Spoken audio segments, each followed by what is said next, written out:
रीट परीक्षा में जनेऊ उतारने के मामले ने तूल पकड़ लिया है। सरकार की गाइडलाइंस में तो ऐसा कोई बात नहीं थी, फिर क्यों एक बच्चे का जनेऊ उतारा गया? क्या ये नियमों के नाम पर भेदभाव था? अब इस मुद्दे पर बीजेपी और सांसद राजकुमार रोत आमने सामने आ गए। रोत का कहना है कि सरकार को अक्ल लगानी चाहिए, कर्मचारी को नहीं।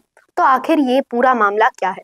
परीक्षा ने गड़बड़ी हुई है या फिर इसे राजनीतिक का नया मोर्चा बना दिया गया है? पूरा मामला समझाएंगे इस वीडियो में, तो इसको एंड तक जरूर देखिए।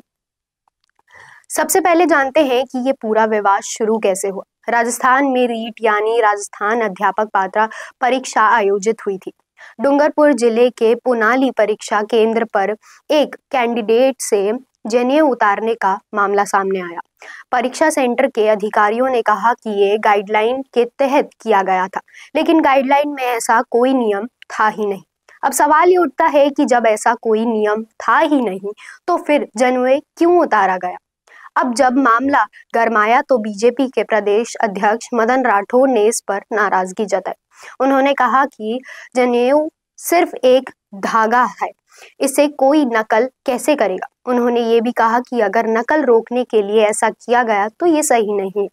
लेकिन इस बयान पर सांसद राजकुमार ने पलटवार कर दिया। उन्होंने कहा कि अक्ल कर्मचारियों की नहीं बल्कि सरकार को लगानी चाहिए। राजकुमार रोत ने सरकार पर आरोप लगाए हुए कहा कि गाइडलाइन स्पष्ट नहीं थी। जो कर्मचारी सरकारी आदेशों का पालन करते थे उन्हें ही निलंबित कर दिया गया। ऐसा करना न्याय नहीं है। क्या अब कानून भी जाति धर्म देखकर लागू किए जाएंगे? अब सबसे बड़ा सवाल ये है कि क्या सरकार का फैसला सही था? अगर कर्मचारियों ने गाइडलाइन के मुताबिक काम किया तो उन्हें सजा क्यों दी गई? अगर सरकार की गाइडलाइन में जनेऊ हटाने का नियम ही नहीं था तो फिर कर्मचारी ऐसा क्यों कर रहे थे? क्या सरकार ने दबाव में आकर कर्मचारियों पर कार्रवाई की? राजकुमार रोत ने सरकार पर भेदभाव का आरोप लगाया है। उन्होंने कहा कि सरकार ने कुछ खास समुदाय के कर्मचारियों को टारगेट किया और उन्हें लाइन हजार कर दिया।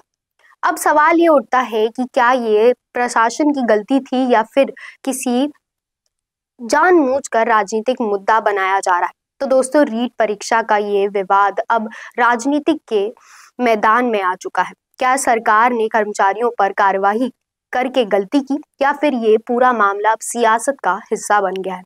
क्या इस विवाद से असली मुद्दा भटक गया है? आपका क्या कहना है? क्या सरकार ने सही किया या फिर कर्मचारियों के साथ अन्याय हुआ है? अपनी राय बताएं हमें कमेंट बॉक्स में और देखते रहिए संवाद भारत का, भारत के लिए। चाहे गुर्जर समाज हो या फिर मीणा समाज, जाट हो या फिर राजपूत समाज, या फिर हो राजस्थान का कोई भी समाज, अब राजस्थान संवाद लाया है इन सभी समाजों से जुड़े हुए वो फैक्ट्स और वो जानकारियां जो आपके जनरल नॉलेज को भी बढ़ाएगा और आपके कंपटीशन एग्जाम्स में भी काम आएगा, क्योंकि इन वीडियोस में होंगी सामाजिक, ऐतिहासिक और रोचक फैक्ट्स और जानकारियां। तो अगर आप भी बढ़ाना चाहते हैं अपनी जीके और जानना चाहते हैं अपने इतिहास के बारे में छुपे हुए वो फैक्ट्स, तो ज्वाइन कीजिए राजस्थान संवाद का मेंबरशिप प्लान। ज्यादा जानकारी के लिए डिस्क्रिप्शन में विजिट कीजिए और दिए गए नंबर पर कॉल कीजिए।